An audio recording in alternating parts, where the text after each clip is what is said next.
since we are just beginning our ethics program, we are talking. I gave you a breakdown of the syllabus. We went for the psychology part. Under the psychology part, we are going for attitude. So, what exactly is attitude? Now we may have used the phrase "your attitude is not right." You need to change your attitude. Many people, we may have heard this phrase very commonly since our childhood. This can be said to us, this can be said to our friends, this can be said to people whom we know. This is a phrase, commonly used phrase, that we see: your attitude needs to be changed, or your attitude is good, your attitude is bad. So what exactly is attitude? Is it a physical characteristic or a mental characteristic? So attitude is actually a mental characteristic which we need to focus on. So, if you look at the slide, I've given you a definition of it. Definition as: it is the psychological tendency. It is the psychological tendency that is expressed. So, it is actually expressed by evaluating a particular object with some degree of favor or disfavor. Now, this definition may seem really technical, may seem really difficult to understand, but let me break it down to you so that it's for your ease of understanding. For example, we take an object.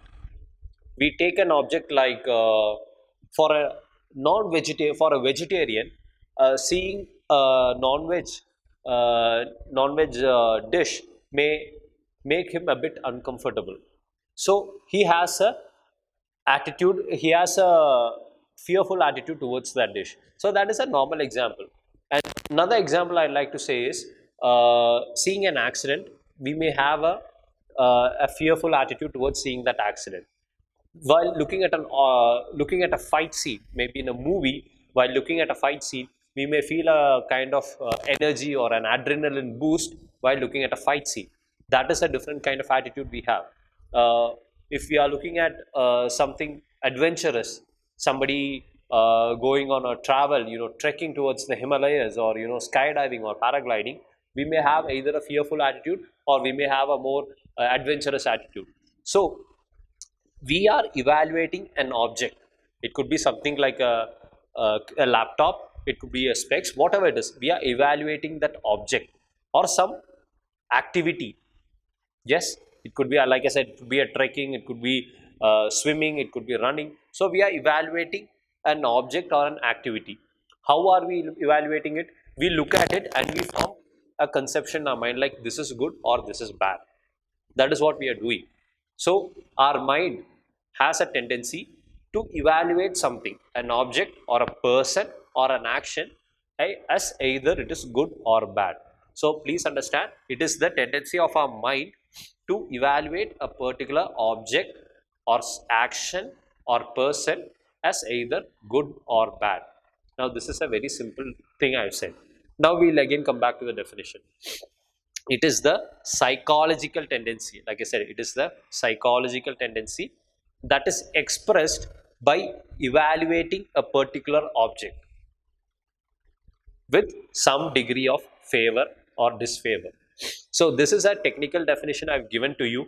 Please write it down. Please note it down. This is very important. But at the same time, understand it is a psychological tendency. It is not a physical tendency. It's a psychological tendency. And you use that to evaluate something.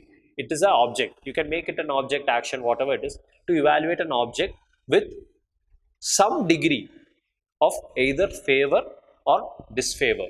That is the main idea that we are doing. We are evaluating an object with either favor or disfavor. That is the definition of attitude. Is this clear? So in the syllabus, the first keyword talks about content. So what is there in attitude? You must understand what is the definition of attitude. Only by understanding the definition of attitude, you can say that that whenever there is a question on why attitude is needed or what is attitude, you need to hit this definition completely. It is the psychological tendency that is expressed by evaluating a particular object with some degree of favor or disfavor. If you can write this definition completely and correctly, you will score the perfect marks for your introduction. There is no doubt at all. So that should be the idea upon which you write this. So you please bring that in your definition and you should be really golden. Once that is done, you must understand that attitude has many types. So there is a positive attitude, That is a negative attitude. So a positive attitude is something we can say that, we look at it, we look at something with some favor. Like I said, we look at a fight scene in a movie, or we look at some huge graphic scene, or something which incites some happiness inside us. We look at it with some positive attitude, we look at it as a good thing. At the same time, we look at something we are not really comfortable with, we'll have a negative attitude towards it. So that is also there. So there are attitudes which are both positive and there are negative. So that's why I said there are both positive and negative attitudes. So that is also something you can note down. So we talked about the definition of attitude, we talked about the different types. There is a positive attitude, there is a negative attitude. So what else is there? What you can say other than that, you can say about how is this attitude formed. So we say that each and every person has a different attitude. How is attitude formed? How does it form inside a person? How does it form inside a child? How does it form inside an adult? So attitude can be formed at all levels. Attitude forms at all levels. Okay. From since childhood, the attitude formation of a child begins with his home, begins at his home. Because in his home, there is the influence of his parents, there is the influence of his siblings, and there is the influence of the other members of the family that develops his attitude. Once that is done, as the person increases in age, then the attitude is again shaped by society in which he or she interacts with. So there the attitude is also developed. When he or she interacts with the outside world, the initial is with his friends, then with his friends, or in those around him or her in the society. That also develops the attitude. On the third front, once that is done, we go for the school or educational institutions. There also the attitude is shaped. So by the end of 18 years of age, generally a person goes from childhood to adult by undergoing all these three phases. He or she stays with the family, his attitude is formed, then the society also adds upon it, then the educational institutions also adds upon it. So attitude is formed in all these three levels. So there is no clear cut definition between, like, till the age of this, till the age of 4 it is the family, till the age of 6 it is a society, until the age of 17 or 18 it is school. No, attitude actually is formed and changed each and every day. It adds on, small changes add on to a big change at the end of a long period of time. So understand that attitude is formed since childhood. Since the child is born, attitudes are coming up because of the interaction with the external world. These are things that influence attitude and that make it happen around us. Apart from this, there is the role of mass media.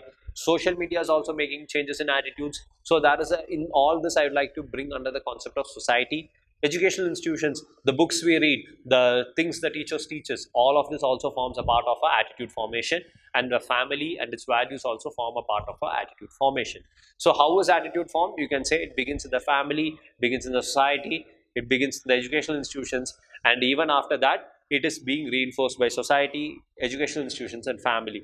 This is a cycle, and this extends till the death of the person. So you can say that attitude is formed once the child comes out from the womb until the person enters into the tomb. So there is a womb to tomb connection between attitude, where it forms, changes, again forms, changes from womb to tomb. Now attitude, one thing you can look at attitude is a bit hard to change. It is not possible to make a radical change in attitude.